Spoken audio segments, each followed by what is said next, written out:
Kalian pernah baca sebuah buku yang berjudul Killers of the Flower Moon gak? Karya David Grant.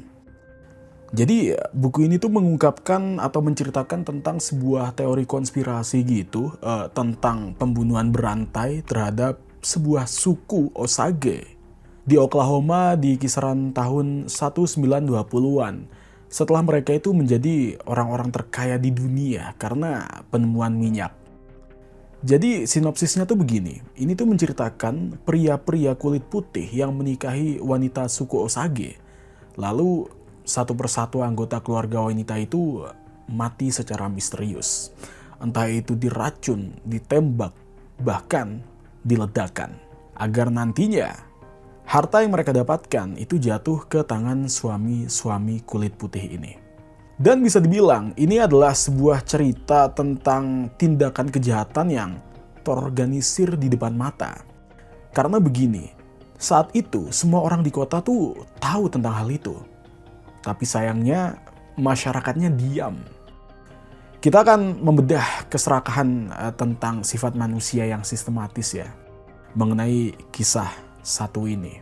Dan ya, sejarah itu seringkali menceritakan tentang bagaimana penduduk asli Amerika seringkali diceritakan dipaksa hidup dalam kemiskinan dan pengasingan. Namun di Oklahoma pada awal tahun 1920-an, ada sebuah kisah anomali besar yang pernah terjadi terhadap sebuah suku yang bernama suku Osage. Yang sebelumnya mereka kan diusir tuh dari tanah leluhur mereka ke sebuah lahan berbatu tuh yang dianggap tidak berguna gitu. Dan tiba-tiba mereka mendapatkan kekayaan besar. Kenapa? Karena di bawah tanah berbatu yang mereka pijak, itu tersimpan lautan emas hitam atau minyak bumi dalam jumlah yang sebenarnya nggak masuk akal. Dan dalam semalam, status sosial mereka berbalik total. Orang-orang di Osage yang dulu itu dianggap remeh, kini memiliki rumah mewah yang lebih besar dari para pejabat, dan bahkan mereka mengirimkan anak-anak mereka ke sekolah di Eropa. Dan yang paling ironis, mereka memperkerjakan orang-orang kulit putih sebagai pembantu, koki, dan supir pribadi mereka. Kekayaan yang melimpah ini menciptakan sebuah paradoks yang cukup mematikan pada saat itu, di mana ya di mata dunia luar yang begitu rasis ya, apalagi di tahun kisaran 20-an ya kan di Amerika, bisa dibilang suku Osage ini bukanlah pemilik sah ya kan dari berkah alam tersebut menurut sebagian orang. Karena ya, mereka dianggap sebagai target. Bisa dibilang, kekayaan itu tidak mendatangkan kedamaian, melainkan menjadi magnet bagi para penjahat ya, yang mulai berdatangan ke Oklahoma. Seakan seperti kawanan burung bangka yang mencium aroma kematian dari kejauhan. Jadi ceritanya di masa itu, para pria kulit putih itu mulai merayu wanita-wanita Osage. Bukan karena cinta ya, melainkan karena mereka merasa mereka punya hak atas hasil minyak yang hanya bisa didapatkan melalui garis keturunan atau mungkin pernikahan. Dan di balik senyum ramah para pendatang tersebut, tersimpan rencana-rencana jahat yang akan mengubah tanah Oklahoma menjadi ladang pembantaian yang paling mengerikan dalam sejarah Amerika. So, seperti biasanya, selamat datang di Paradox Story. Dan hari ini kita akan bedah bagaimana cerita tentang pembantaian suku Osage di Oklahoma. Tapi sebelum itu, jangan lupa untuk like dan subscribe channel ini, karena biasanya yang nonton banyak, tapi yang subscribe dan like tidak banyak.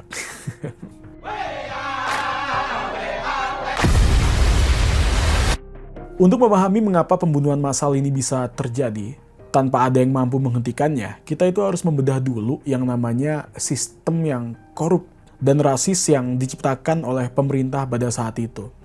Itu namanya tuh kayak semacam the guardianship system atau sistem wali ya. Kita bisa membayangkan kalau misalkan ada orang yang jutawan atau miliarder. Orang tersebut punya uang jutaan dolar di bank hasil properti mereka sendiri atau usaha mereka sendiri. Namun, tidak menutup kemungkinan pemerintah itu tiba-tiba bisa memutuskan bahwa kalian tidak kompeten untuk mengelola uang itu hanya karena ras kalian. Dan ini yang terjadi juga pada suku Osage ya. Karena banyak anggota suku Osage itu dicap secara hukum sebagai orang-orang yang nggak kompeten oleh pengadilan. Dan sebagai gantinya, pengadilan menunjuk seorang wali yang berkulit putih yang mungkin biasanya pengacara, pengusaha, atau tokoh masyarakat setempat untuk mengelola setiap sen kekayaan mereka. yang mana para wali ini akan memiliki kendali mutlak atas pengeluaran suku Osage. Jika seorang wanita Osage ingin membeli baju baru atau bahan makanan untuk anaknya, dia harus meminta izin dulu kepada walinya. Dan sistem ini seakan dibuat dengan narasi untuk melindungi penduduk asli dari penipuan dunia luar. Tapi pada kenyataannya, sistem inilah yang justru melegalkan perampokan besar-besaran. Karena para wali ini seringkali membebankan biaya administrasi yang gila-gilaan dengan menggelembungkan harga barang yang dibeli oleh suku Osage.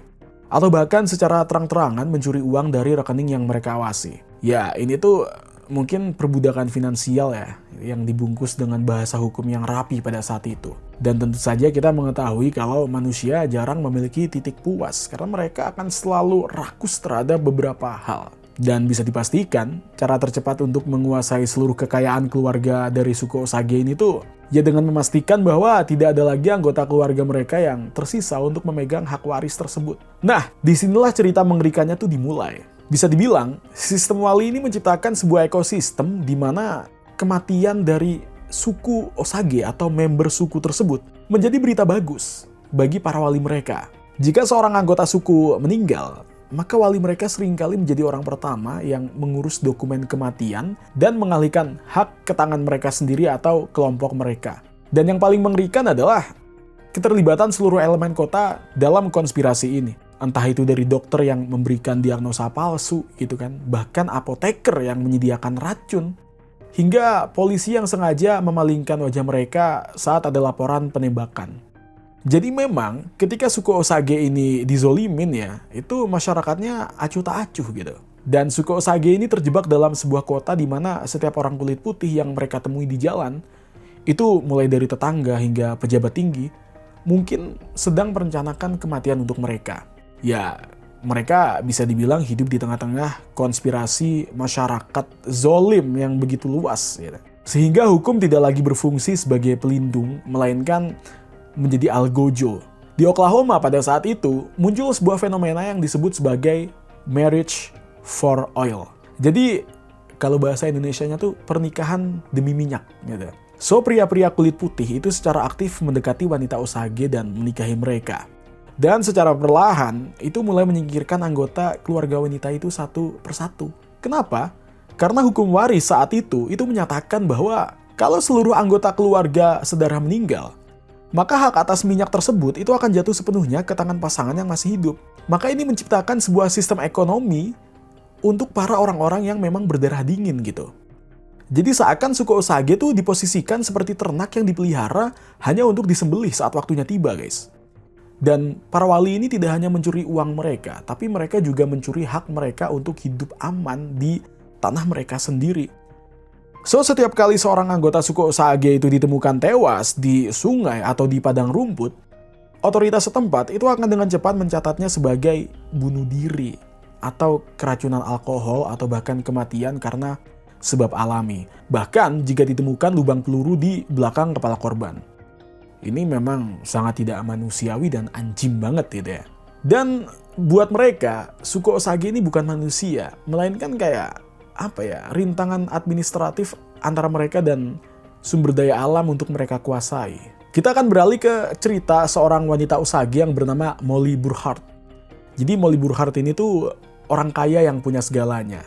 Dia punya kekayaan dan keluarga besar gitu. Serta dia punya suami berkulit putih bernama Ernest Burkhart yang memang kelihatannya sangat mencintainya. Namun dalam waktu singkat, dunia si Molly itu mulai runtuh guys. Satu demi satu dengan cara yang sangat mengerikan gitu. Jadi ada sebuah periode yang bernama Reign of Terror. Jadi ada sebuah masa di mana banyaklah orang-orang dari suku tersebut tuh mati atau tewas. Jadi seakan-akan kayak musim tewas gitu, lagi musim. Dan ini dimulai dari saudaranya Molly yang bernama Anna Brown. Jadi di tahun 1921, Anna itu menghilang dan ditemukan beberapa hari kemudian di sebuah jurang dengan luka tembak di bagian kepala belakangnya. Tentu polisi setempat menyebutnya sebagai kematian akibat keracunan alkohol.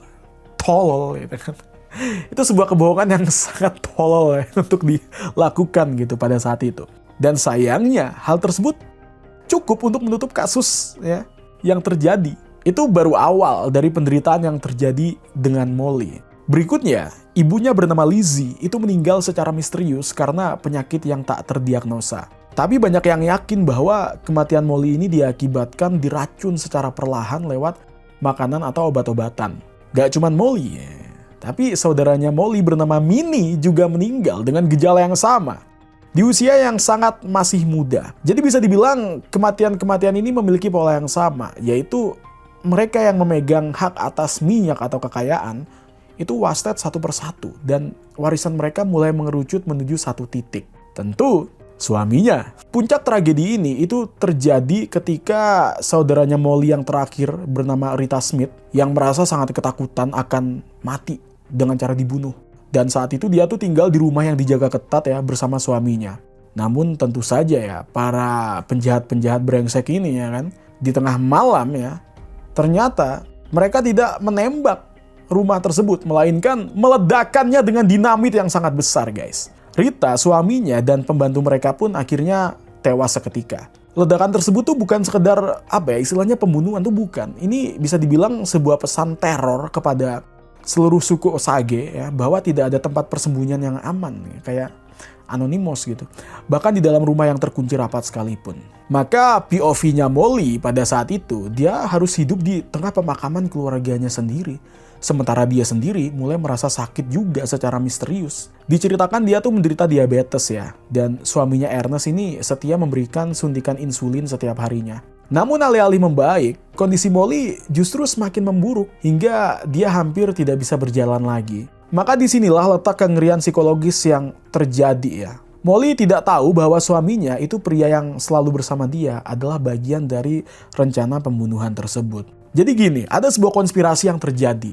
Kisahnya tuh Ernest ya, itu diperintahkan oleh pamannya yang bernama William Hale untuk meracuni insulin Molly agar dia menjadi korban terakhir. Ini sangat-sangat bajingan gitu ya suaminya ini ya kan. Bisa dibilang kematian satu persatu masyarakat dari suku Osage ini seakan seperti teror COVID ya. Dan saat hal itu terjadi, para anggota suku Osage mulai memasang lampu sorot raksasa di sekeliling rumah mereka agar tidak ada yang bisa mendekati di malam hari. Dan tentu saja mereka sampai nggak berani keluar rumah setelah matahari terbenam. Mereka juga berhenti meminum air yang disediakan oleh orang lain dan mulai membawa senjata kemana-mana. Namun tentu saja senjata mereka tidak bisa melawan musuh yang tidak terlihat. Karena musuh mereka memberikan racun bahkan lewat obat-obatan atau bahkan meledakkan rumah mereka dari bawah tanah guys.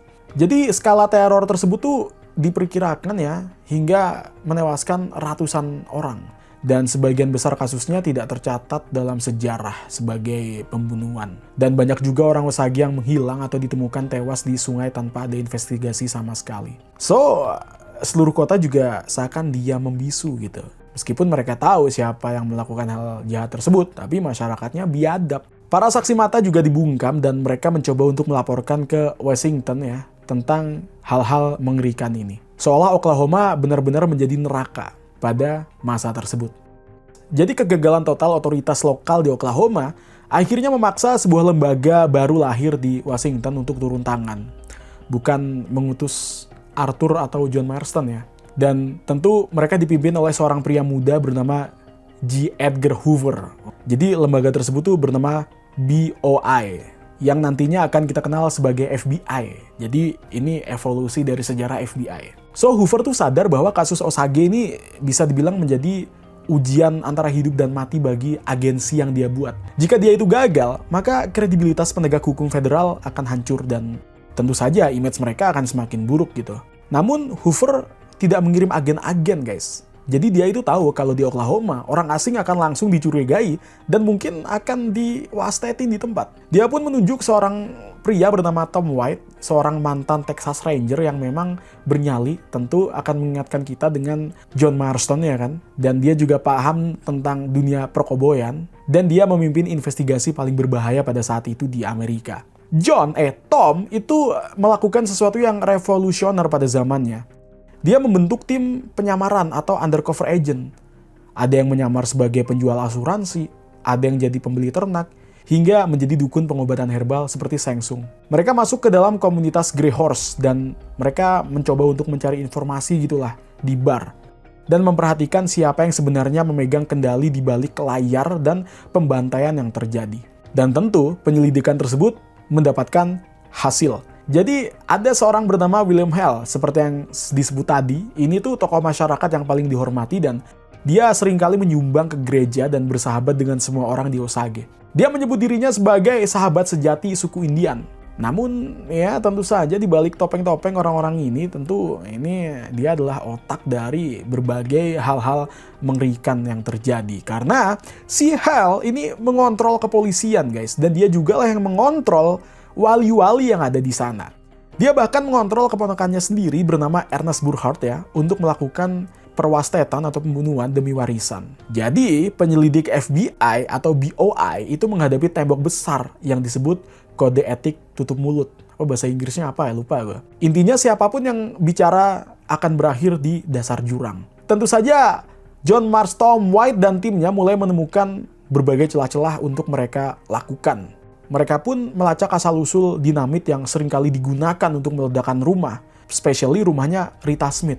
Mereka juga menginterogasi para algojo bayaran yang mulai merasa tidak aman setelah Hale itu mencoba menyingkirkan mereka. Akhirnya ketegangan pun memuncak saat FBI menyadari bahwa Molly Burkhardt itu sedang sekarat karena diracun. Syukur ya, jingan memang para penjahat ini.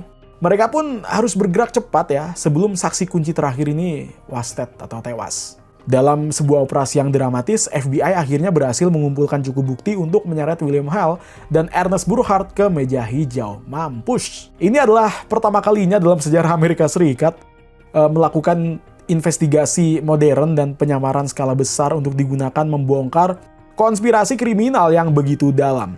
Tentu kemenangan FBI ini membawa rasa pahit yang mendalam ya, karena meskipun William Hale ini dan beberapa kroni-kroninya ini dijatuhi hukuman penjara, sistem hukum yang begitu rasis pada saat itu memastikan mereka tidak mendapatkan hukuman mati. Anjing. Ernest Burkhardt akhirnya mengaku karena rasa bersalah yang menghantuinya saat melihat istrinya sendiri hampir mati di tangannya. Menggoblok ya. Namun hal yang paling menyakitkan adalah FBI itu sayangnya hanya menyentuh puncak gunung esnya saja.